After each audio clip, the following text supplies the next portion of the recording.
Hello, welcome back बच्चों। आज पुनः स्वागत है आपका अपने YouTube चैनल केएफटी क्लासेस में। मैं एसके यादव आज पुनः आप लोगों के बीच क्लास 10th के फिजिक्स के रिफ्लेक्शन चैप्टर का, प्रकाश के परावर्तन चैप्टर का फोर्थ वीडियो लेकर आया हूं, चौथा वीडियो लेकर आया हूं। बच्चों, प्रकाश के परावर्तन से पहले जो कुछ भी टॉपिक पढ़ाया गया है उससे संबंधित वीडियो देखने के लिए आप हमारे डिस्क्रिप्शन बॉक्स में जाकर लिंक को क्लिक करके देख सकते हैं। बच्चों, आज हम लोग जो टॉपिक पढ़ेंगे उस टॉपिक का नाम है प्रकाश का परावर्तन। बच्चों, सबसे पहले हम लोग ये जानते हैं कि परावर्तन, जिसको अंग्रेजी में रिफ्लेक्शन कहते हैं, होता क्या है। बच्चों, परावर्तन का मतलब होता है कि किसी वस्तु से, किसी पदार्थ से टकराकर वापस आ जाना। सपोज मेरे हाथ में ये मार्कर है, मैं इस दीवार पे अभी मार दूं और जब यह मार्कर इस दीवार से टकराकर पुनः वापस आ जाएगी, नीचे गिर जाएगी, तो इसी घटना को कहेंगे परावर्तन।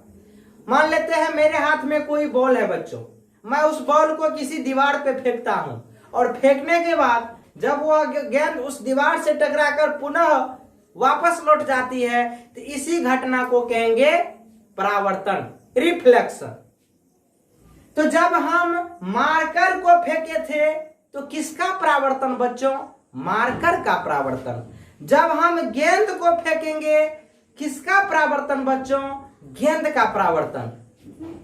और यहां किसका परावर्तन है? प्रकाश का। इसका अर्थ हुआ कि प्रकाश भी किसी सतह से टकराकर वापस लौट जाएगी, इसी घटना को कहेंगे प्रकाश का परावर्तन। बच्चों, प्रकाश टकराकर वापस भी लौट जा सकती है और आर पार भी कर सकती है। हम लोग ये भी देखते हैं कि प्रकाश आर पार भी कर जाती है। इसका मतलब टकराकर लौटने के लिए सतह का अपारदर्शी होना जरूरी है। यदि सतह पारदर्शी है तो बच्चों 99% प्रकाश आर पार ही हो जाएगा, तब परावर्तन की घटना नहीं होगी सामान्यतः। इसका अर्थ यह हुआ कि परावर्तन होने के लिए निश्चित तौर पर जिस सतह से टकराकर प्रकाश की किरणपुंज वापस लौटेगी, उस सतह का अपारदर्शक होना बहुत ही जरूरी है। इसका अर्थ हुआ कि जब प्रकाश की किरण किसी प्रकाश स्रोत से निकलेगी और निकलकर किसी अपारदर्शक सतह से टकराकर वापस लौट जाएगी, तो उसी घटना को हम लोग क्या कहेंगे बच्चों? प्रकाश का परावर्तन।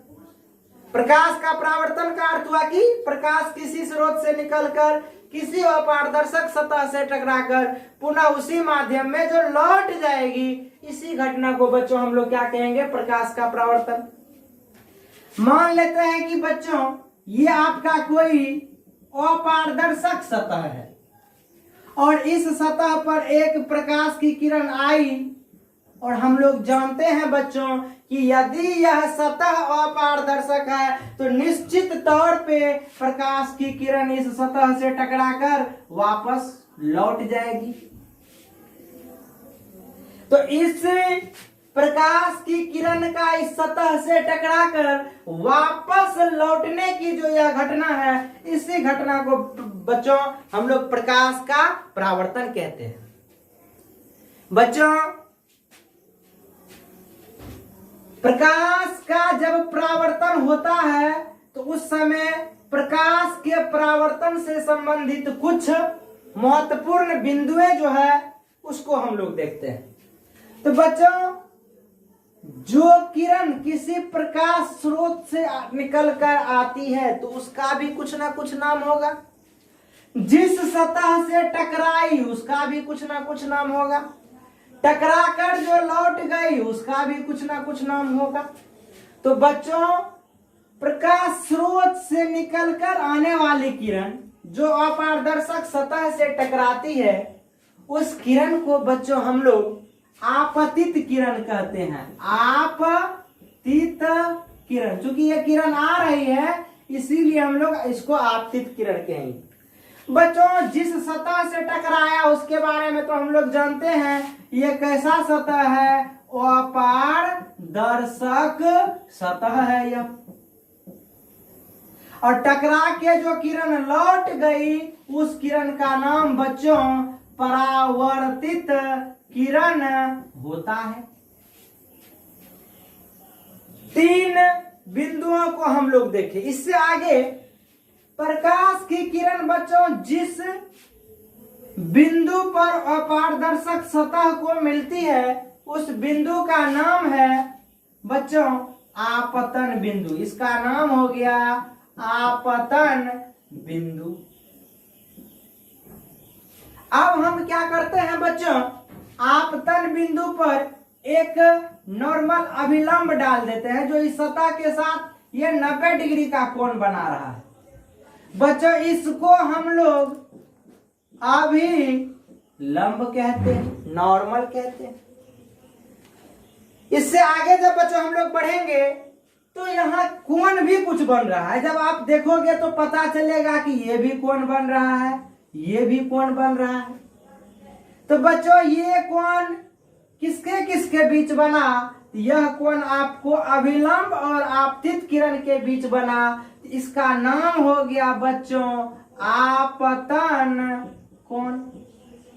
बच्चों ये कोण किसके किसके बीच बना, तो ये कोण बच्चों आपका अभिलंब और परावर्तित किरण के बीच बना। इसका मतलब बच्चों हम लोग इसको परावर्तन कोण बोलेंगे। इसको हम लोग सूचित करेंगे R से क्योंकि ये एंगल ऑफ रिफ्लेक्शन है, और इसको सूचित करेंगे बच्चों I से क्योंकि ये एंगल ऑफ इंसिडेंस है। ये हो गया बच्चों आपका प्रकाश के परावर्तन से संबंधित मुख्य बिंदुएं। आशा करता हूं कि आपको यह अच्छी तरीके से समझ में आया हो। यदि यह वीडियो आपको अच्छा लगा हो तो आप इस वीडियो को लाइक, कमेंट्स और शेयर कर देंगे। साथ ही साथ हमारे इस YouTube चैनल को भी सब्सक्राइब कर देंगे ताकि आने वाला अगला टॉपिक आपके पास आसानी से पहुंच सके। थैंक्स।